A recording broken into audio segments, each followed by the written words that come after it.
আমাদের সবাইকে মরতে হবে।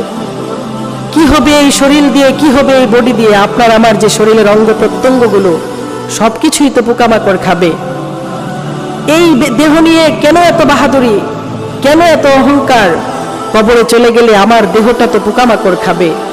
আস্তে আস্তে আমার শরীর থেকে মাংসগুলো আলাদা হবে, আস্তে আস্তে আমার শরীরের হাড্ডিগুলো বেরিয়ে যাবে, হাড্ডিগুলো দ্বিখণ্ডিত হবে, আলাদা আলাদা হয়ে যাবে, মাটির সাথে আমি মিশে যাব। কিসের এত অহংকার আমাদের? ভাইরা, এজন্য আমাদের সবাইকে মরতে হবে। মরার চিন্তা, মৃত্যুর চিন্তা আমাদের প্রত্যেকের দিলের মধ্যে থাকতে হবে। যদি মৃত্যুর চিন্তা থাকে তাহলে আমরা অবশ্যই খারাপ কাজ থেকে বাঁচতে পারবো।